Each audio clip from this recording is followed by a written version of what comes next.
Good morning mga ate at mga kuya. Nandito tayo ngayon sa kabilang bahay, yung pinaparentahan namin. I'm pool boy today. As you can see in the background, binuksan ko na po yung swimming pool. And part of that is I have to maintain it. Dahil yung pong anak ko dito nakatira, nagrerenta sa amin with two other girls.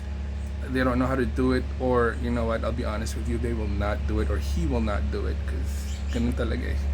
So this is part of Kuya PuTo's job as a retired Pinoy here in Canada is, may B, is to take care of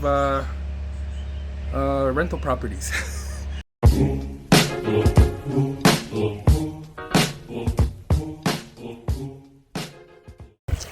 Guys, let me give you a tour of the backyard dito sa kabilang bahay na pinaparentahan namin. As you can see, the swimming pool's open. It's getting warm today, so it's a beautiful thing. So ito guys, so we back onto a park, and puro puno po, as in puro puno. Talagang private po siya. And the only neighbor we have is my friend Adam next door. So this is what the pool looks like right now. I still need to power wash yung deck boards dahil pag winter namamantsahan siya because of the cover. As you can see, may outline siya doon. So this took a lot of work, maybe 2 weeks worth of coming here for at least an hour or two every single day, and another hour at night. So pag binababa ko po sa eskwelahan yung anak kong babae, because it's right across the street, I'll spend a couple hours here and, you know, organize it, because that's part of my job as property manager. So ito pong deck pretty much covers the whole entire backyard. But we did leave a portion here. I have to get rid of all of this, like all of that wood. Ano yan, basura. Just gotta figure out how to get that out. And dito po kami nagsisiga. That's a fire pit, and this extends all the way back there. And yeah, trees everywhere. Dalawa po yung shed, one here and one over there. So yung shed na yon, ginagawa nilang parang pool house. So yeah, this is what it looks like. So today we're gonna discuss the finances involved, how much we rent this for, and what Kuya PuTo has to do. Pasensya na kayo, baka ma-sunburn yung ulo ni Kuya PuTo eh. So yeah guys, we're gonna discuss all of the work that comes along with being a landlord. Well, specifically dito po sa property namin. And you'll see, baka sinasabi niyo po kasi porque wala nang trabaho si Kuya PuTo, pabanjing-banjing na lang. This takes a lot of work po, what I do. It's actually more work now that I'm retired compared to nagtatrabaho po ako. But look at that pool. Oh, right there. Si Kuya PuTo gumawa niyan, guys. That was black. That was black, 100% black when I pulled the cover off last month. But yeah, so that's the house. We need to put more furniture there. And maybe a barbecue here, and maybe a table here. But yeah, this is what the backyard looks like right now. And this is probably, hindi po sa nagyayabang, but nung nakatira po kami dito, and I'll say this over and over again, I take pride and I took really good care of this backyard. Flowers, furniture, OCD, super clean, as in para po siyang oasis talaga, because that was the vision that my wife and I had, right? Pero ngayon pinarerentahan siya. My son and two girls, they live in that house and pay us rent. So they're in their 20s, so you know, you can't really depend on them to take care of the property like how you do or how I do. But you know, it is what it is. So Kuya PuTo tries his best to make sure that, you know, the house and everything in it stays good. And part of that today, since it's Monday, nilinis ko po yung pool. So parang routine yun. Once a week, you know what, I'll just show you what I do. So guys, kita nyo to. This is the vacuum. So I have to vacuum the bottom of the pool, the sides of the pool, and all of that good stuff, right? Tapos tong vacuum, yung tubig, pumupunta dito sa filter. Tinanggal ko na yung filter, nandoon siya.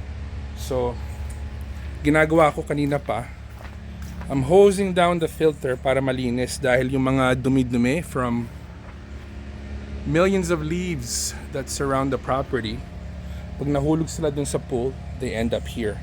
So I have to clean that. And then I have to reinstall it back into the filter and then turn the pump on. I guess nung the last time that I was here, guys, nakasarado pa yung pool. Okay? Meron pa siyang tarp. And nung binuksan ko, ang itim, para siyang kanal. Pero si Kuya PuTo, Filipino chemist. So I chemicalized the water. Hindi ko na siya dinrain. I just put chemicals in it. I balanced it out and look. Ito resulta, guys. Ito nyo. And at the same time, I took out the furniture, power washed it. And ganito itsura ng backyard ngayon kumpara dun sa dati before I opened it. As you can see, I laid out the furniture nice para dun sa anak namin tsaka dun sa dalawang tenant.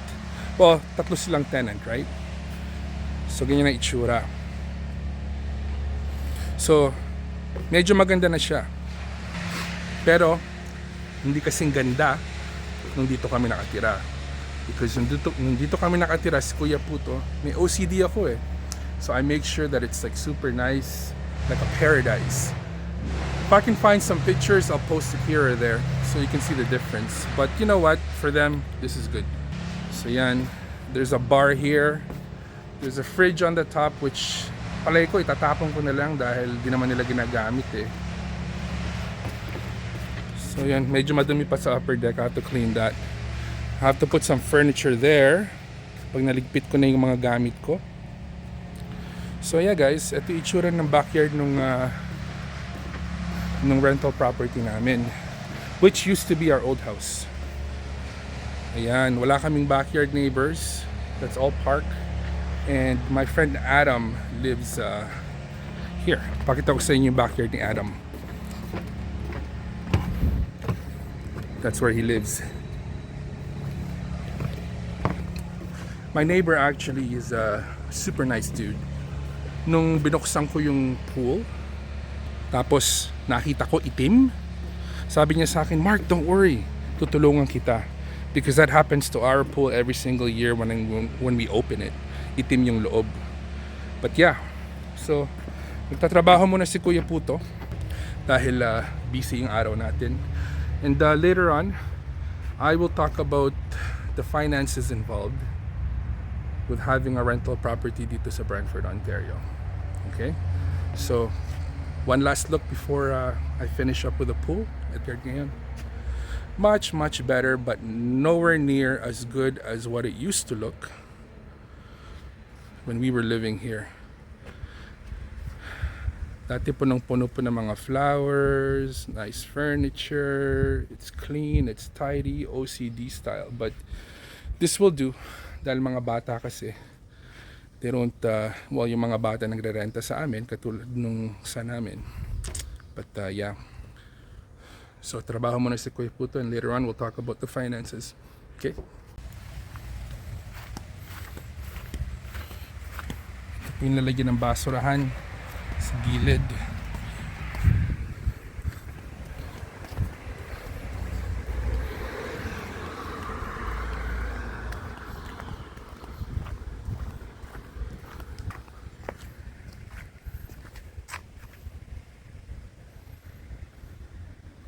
Yan siya guys.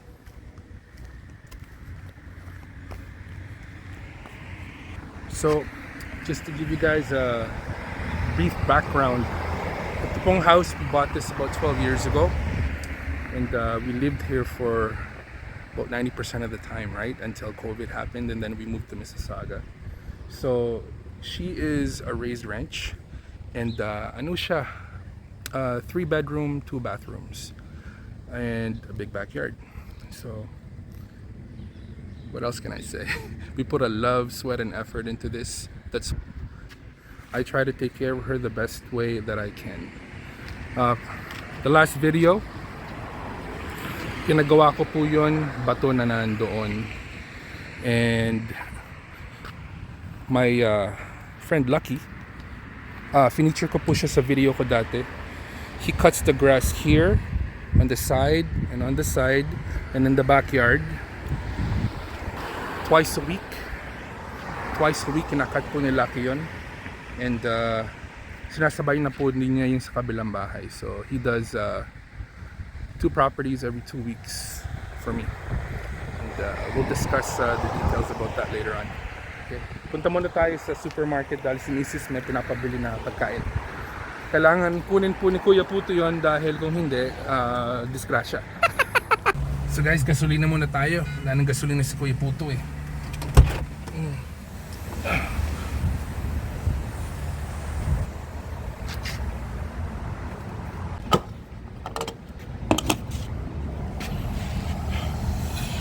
$160.9. Hanggang $20 lang tayo guys. Ganyan yung presyo ng gasolina ngayon dito sa Canada. Si Kuya PuTo hanggang $20 lang. Dahil pag hindi ko kasama si Mrs., I never ever use her truck. I always use my cars, right? Dahil kung kotse niya, it's strictly for business. So, budget ko po sa gasolina, $20 a week. So, papunta dito lang. Tinatanong nyo siguro guys, si Kuya PuTo, bakit hanggang $20 ka lang? Well, number one guys, I set a budget for myself because kung pupunuin ko yung tangke, I'll be tempted to go here, there, and everywhere. So, sayang, right? Sayang yung pera. Kung $20 ang nilalagay ko, it limits me to just, go around town. So, that's the system that I have. So, it kind of works, right? Pagkasama ko po si Mrs., ibang usapan yun. Pero kung ako lang po, yung mga kotse ko does not know how it feels like to have a $21 fill-up dahil lahat po sila tigta $20 at a time. Yun ang trick ni Kuya PuTo so I can save money. Guys, tignan nyo, ang ganda ng sports car na puti, oh. That's how you know summertime is here. One day, pag nanalo ng lottery si Kuya PuTo. Well, anyways guys, nandito tayo sa Lococos. This is another plaza dito sa Brantford na lagi kong pinupuntahan dahil kita niyo yung Rocket Lube na nandun. My friend Bobby owns that place and that's where I go for oil changes. And right next door is Popular Pizza. I go there all the time for pizza. And sayang nagsarado tong Fit for Less. Pumupunta ako dati dyan before I set up my gym. That was $5 a month. But Lococos over here guys, that's where Kuya PuTo goes for meat and vegetables. I don't go to normal supermarkets dahil dito po sa Lococos everything is fresh. Like yung mga meat nila, kinakatay nila in-house. They get a delivery from farms, right? And then they package it themselves. And the price, mas maganda po siya kaysa sa Food Basics, sa Zehrs, sa No Frills. That's why I always go here. Lalo na po sa umaga. Dahil sa umaga, nagdi-discount sila like up to 50% off on some items from the night before. It's still fresh. And yun po ang hinihintay ko. So, kailangan natin bumili ng steak dahil gusto rin ni Mrs. ng steak. So, papasok muna si Kuya PuTo doon, okay? Lococos.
lamig.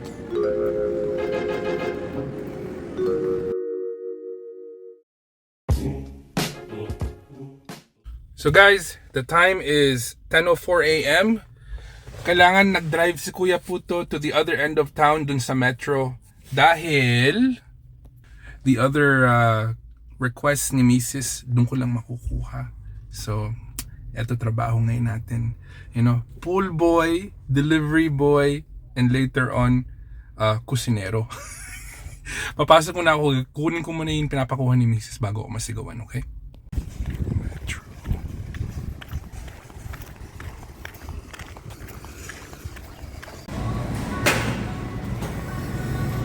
Bango.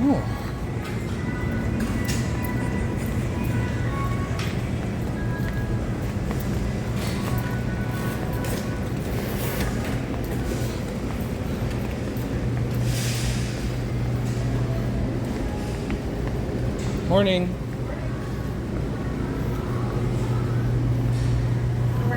Hi. How are you? Good.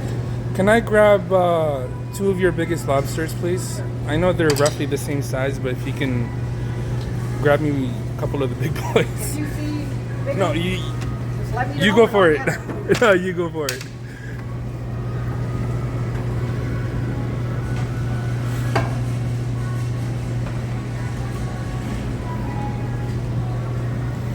That's feisty. Yes.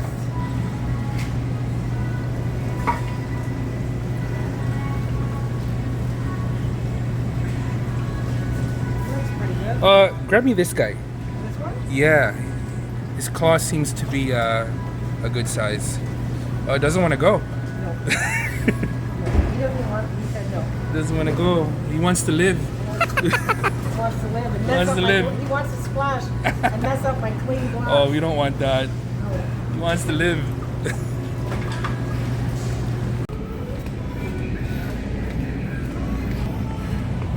Uwi na tayo guys. Madami pa tayong gagawin sa bahay.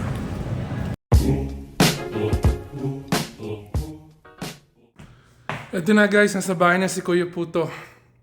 Pakita ko sa inyo kung ano yung nabibili sa akin ni Mrs. ngayon. Kung bakit punta dito, punta doon, punta dito, punta doon, Lunes ng umaga.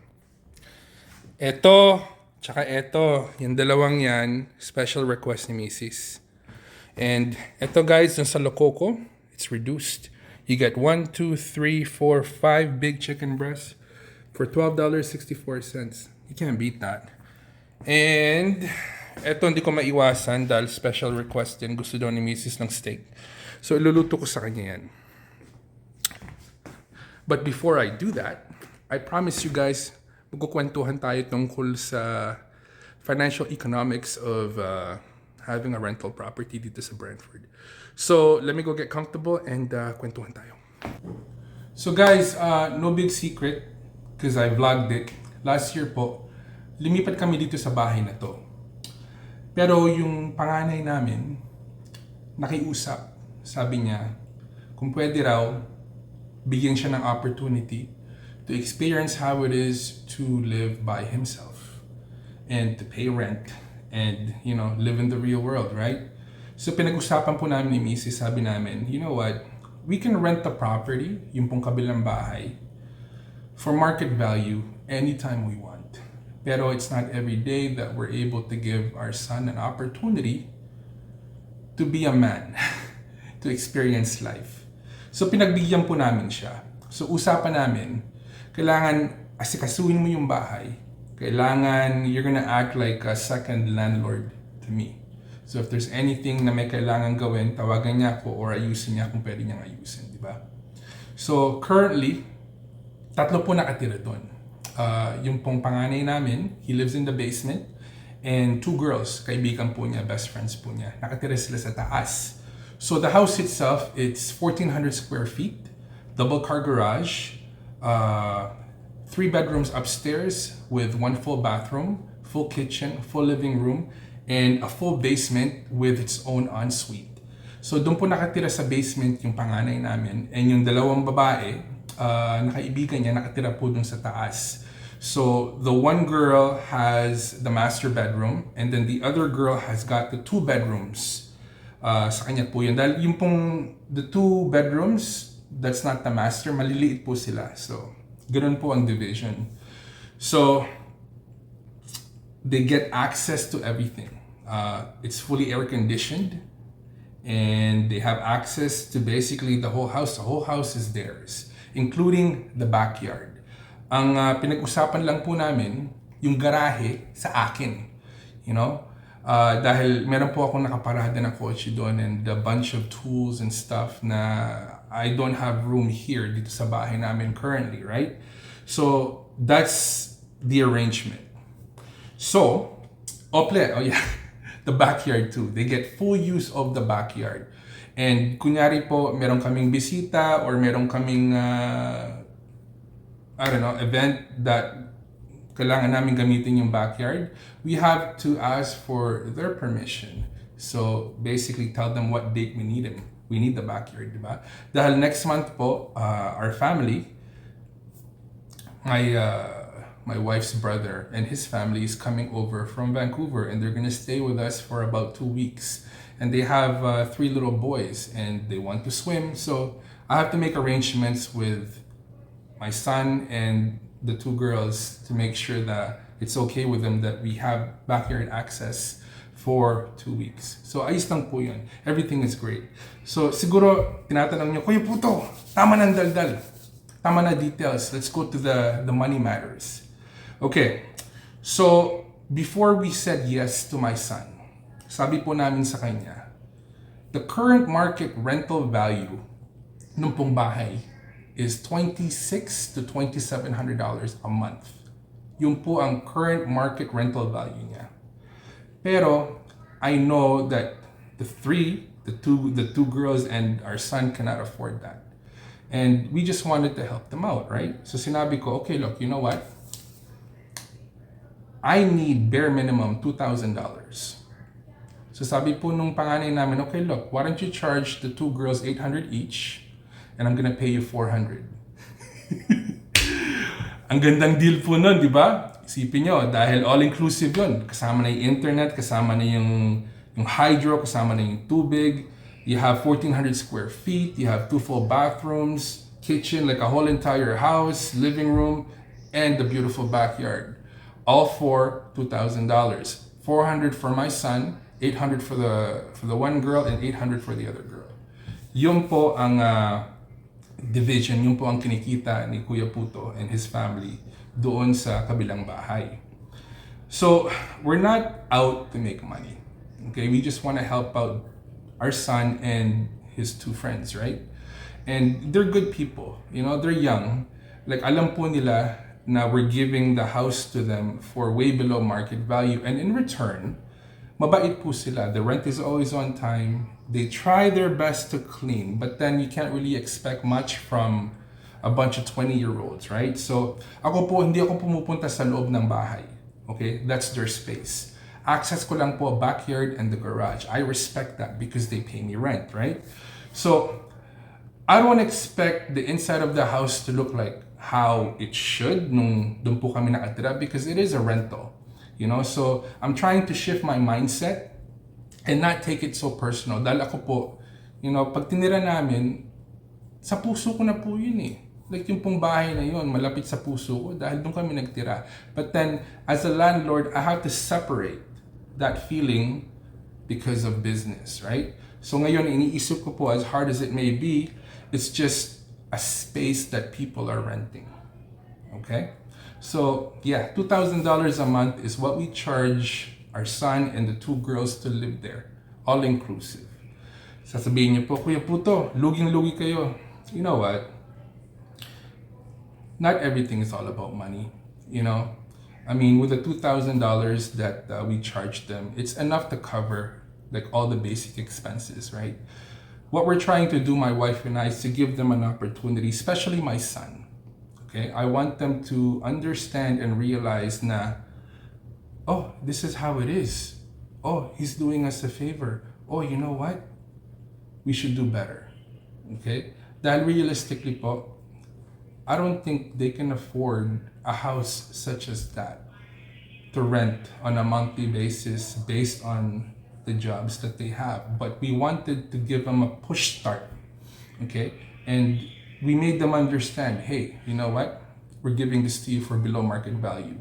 So please at least take care of our property, take care of our baby. And they seem to understand that, so it's a good relationship po. So, is it worth it? To me po, yes. Dahil yung pong bahay na yun, it means a lot to us. That was our family home and it still is our family home. And sabi nga po ng lola ko, kung yung bahay, di ka naman sinasaktan eh. Di ka naman pinapasama loob mo eh. Iwanan mo siya. The fact that it covers itself, it's well worth it. Dahil dito po sa Canada or anywhere in the world, you know, when you go buy a house, all you have to do is sit on it for a very long time and lagi kayong panalo. So yes, even though we're not making any money, it's there. Nandun lang po siya and she is still part of the family. Okay, and later on, years from now, okay, she's gonna be worth way more than what she is. To be honest po, she already has at least tripled or quadrupled in value ever since we bought her 12 years ago. So it's well worth it. So sana naman po, katulong yun, or at least you got entertained just a little bit dito sa video ni Kuya PuTo. And if you have not subscribed to Kuya PuTo, please subscribe so we can grow this as big as we can. So this is PuTo Mendoza in Canada wishing you good night, good morning, good afternoon, wherever you are in the world. Stay hungry, stay humble. Keep your hustle strong. I'll see you in the next video. Sa akin kung sino nga